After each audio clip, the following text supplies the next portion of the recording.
today you have every reason to celebrate.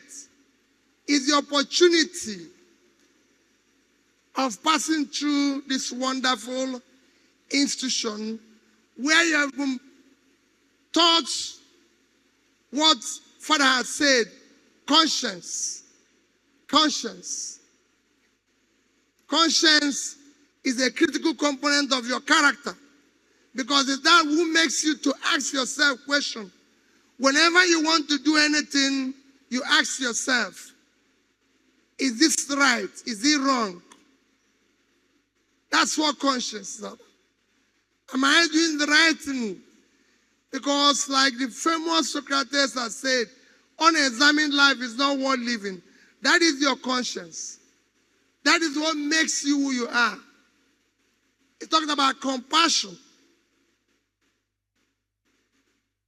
Am I doing the right thing? What am I doing? Is it favoring student? Somebody asked me a question this morning. When I came in here, they put a seat in front of these young people. You must have seen the big seat here. That was when I came in here. And I said they should remove the seat. That we'll all have to sit together. And one of your students asked me, why did I want that seat removed? First he said, this seat we are sitting is not strong enough. I said, but you're sitting on it. If he can carry you, will carry me. I said, so why do you have to give up that your luxury seat and sit with us? And I said, it's just to show you that we are all the same.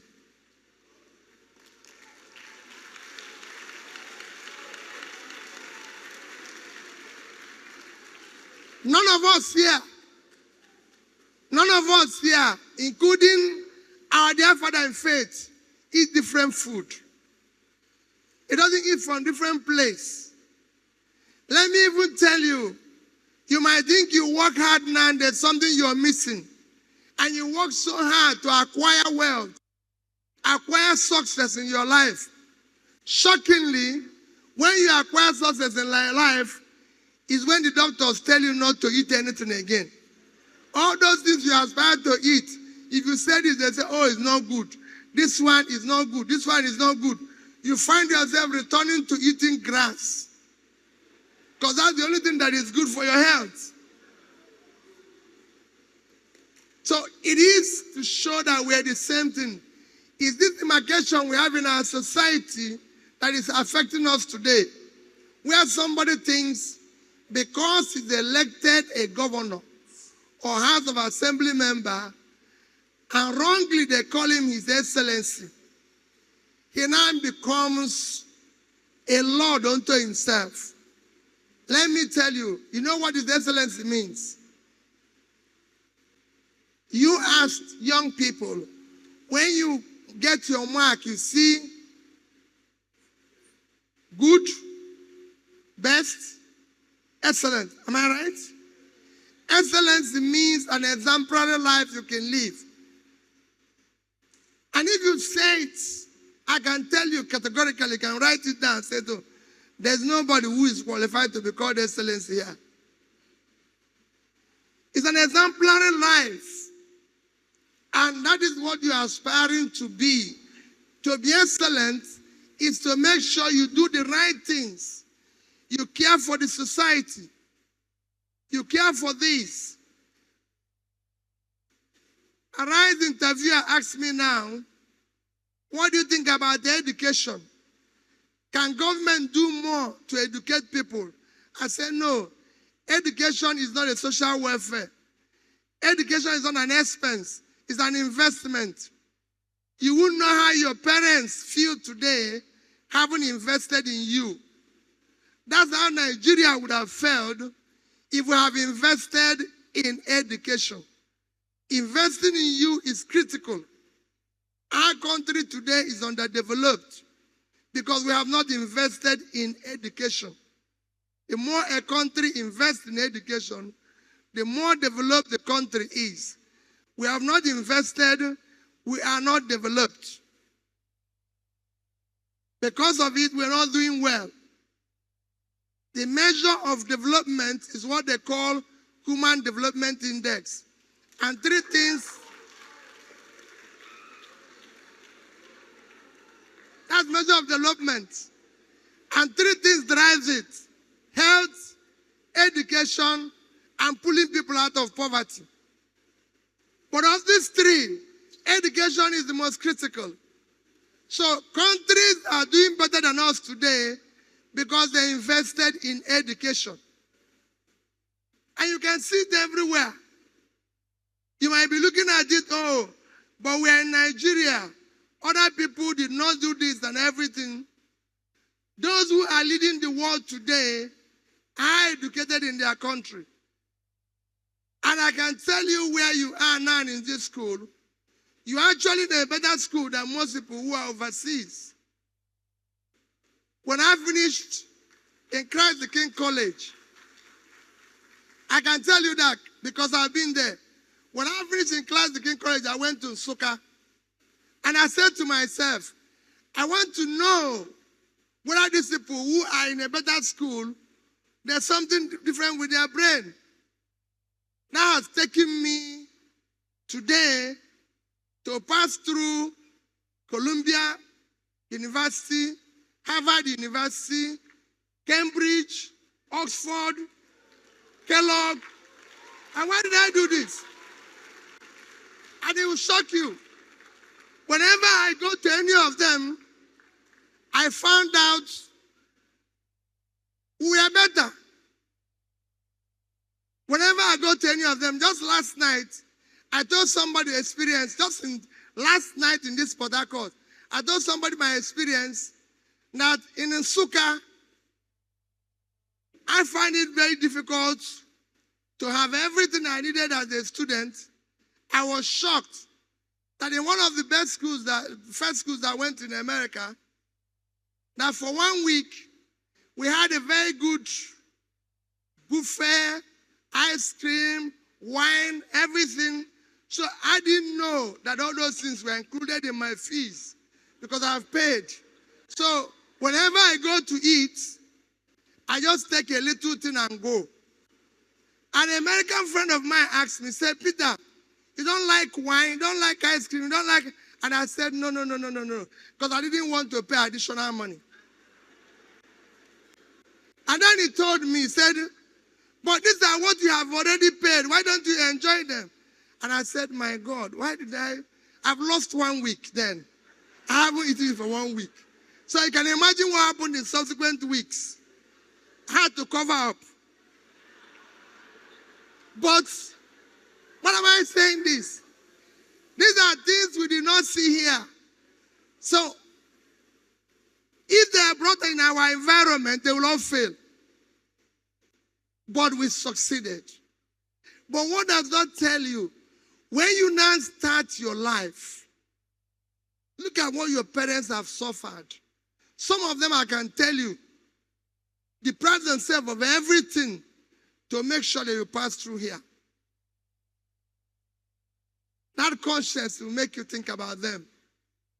We are looking at stars. You people are the ones that are going to change Nigeria. We wasted everybody's generation. We wasted everybody's time. You are the ones that are going to change Nigeria. You are the ones that are going to make it work. And it is important that you know, when we talk about competence, you are the one that is competent. You are the one that is properly educated to have the competence to drive that process, to be able to think, where are we going? Are we measuring what we're doing? You are the ones who say, this is wrong. This is right. On Wednesday, I'm going to give you life experiences of what is going on.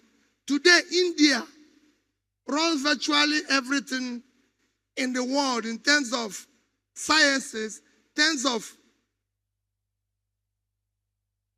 Syrian company in India produces the world's highest vaccine, but it will shock you that in this country, 1948, we built one of the greatest vaccine companies in the world in 1948.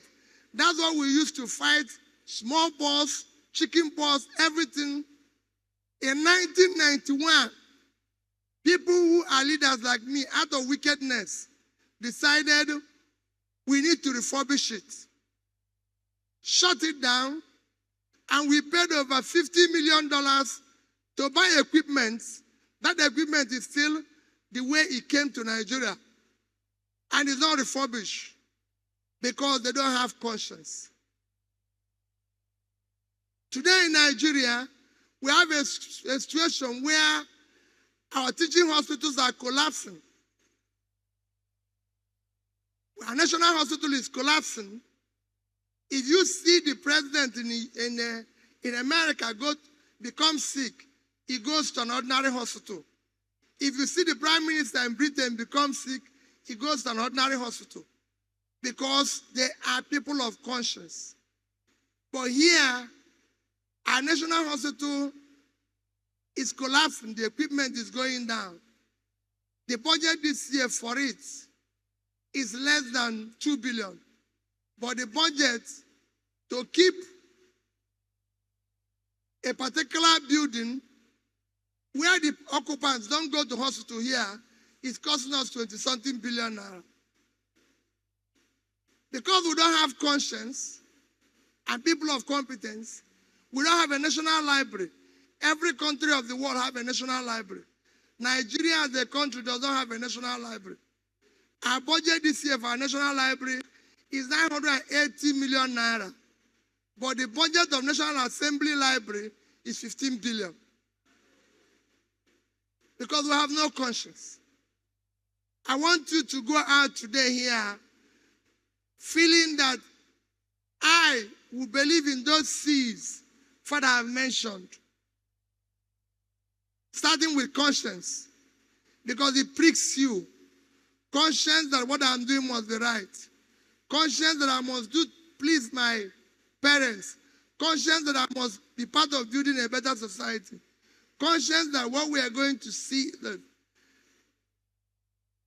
I want you to go out here with compassion, feeling for the society, feeling for humanity, working hard to become productive. That this society, what I'm going to do, is going to make this society work. You're competent. You've had basic education. That's all you need. With this level of education, you can go to places. Going to university is very good. It's excellent. It's something you need to do. But I can tell you that even if you stop here, you can change the world. Even if you stop here, you can change the world. Those who today, when we celebrate the biggest company in the world, Apple, so you now have basic education. You can become part of changing the world. And today, so many young people are changing the world. If I have problems in my, I was telling you about school and everything. The first time I was one of the